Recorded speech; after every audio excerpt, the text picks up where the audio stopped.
hindi maiwasang maglabas ng sama ng loob ang mga nakararaming Pilipino sa pagdismaya ng mga ito dahil sa pag-withdraw na nag-iisang sasakyang pandagat ng Philippine Coast Guard sa Escoda Shoal na BRP Teresa Magbanwa.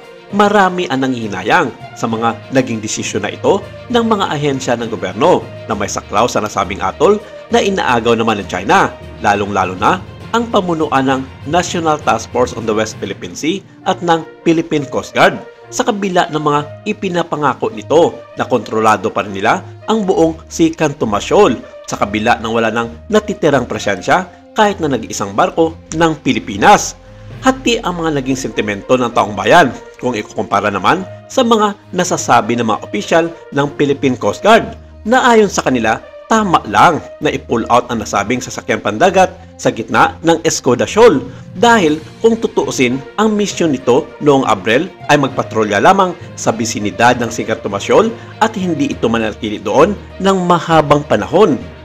Kaya ayon sa pamunuan ng National Task Force on the West Philippine Sea, wala dapat ipangamba ang taong bayan sa pag-pull out nito ng presensya ng Pilipinas sa Escoda at hindi ito rason para pangunahan ng mga mamamayan ang kanilang mando sa paghawak sa issue sa Spratly Island.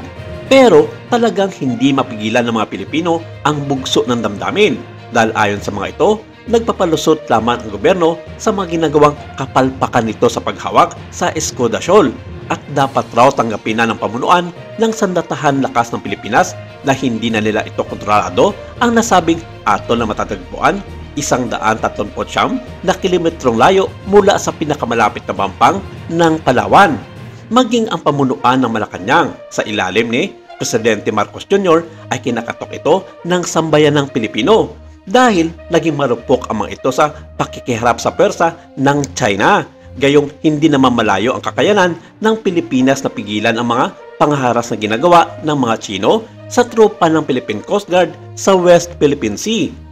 Pero ang presidente na mismo ang nag-utos na i-withdraw na ang nag-iisang barko ng Pilipinas na BRP Teresa Magbanwa sa Sabina, alang-alang sa kaligtasan ng mga crew at personnel nito dahil sa namumuong sama ng panahon sa katubigan ng Timog Silangang Asya. Isa pa sa isinangalang-alang ng Pangulo ang kawalan ng sapat na supplies at maiinom na malinis na tubig para sa mga crew at personnel ng nasabing sasakyang pandagat ng Philippine Coast Guard. Ipinangako nito na magpapatuloy ang pagpapadala ng mga barko mula sa lahat ng ahensya ng gobyerno. Kabilang na dito ang Philippine Navy, Philippine Coast Guard at mga barko mula sa Bureau of Fisheries and Aquatic Resources o BFAR.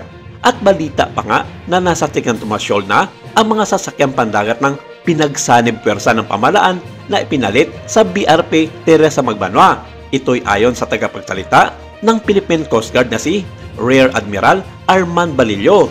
Pero hindi ito kinumpirma ni Ray Powell, isang retired US Air Force ang mga barko ng Pilipinas sa Escoda dahil wala ito sa mapa ng AIS.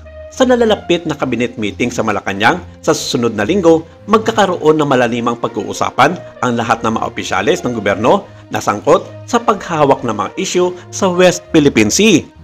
Ayon sa Special Assistant to the President na si Antonio Ernesto Lagdameo Jr., isa ito sa mga prioridad ng gobyerno ang mapag-usapan ang tungkol sa nangyaring insidente sa Escoda Shoal at ito'y ayon sa mga hinaing ng taong bayan na mapanatili ang 100% ang pagkontrol ng Pilipinas sa nasabing atol sa West Philippine Sea.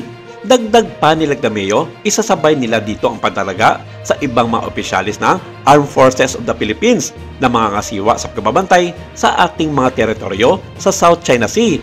Ayon sa mga naging payag ng ilan sa mga malalaking media dito sa Pilipinas, magkakaroon ng balasahan sa hanay ng Sandatahan Lakas ng Pilipinas base na rin sa naging tugon na ito ni Mr. Lagdameo.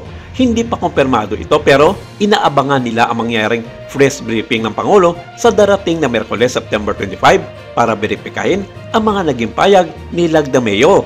Maraming salamat. Ito lang muna ang ating update for today.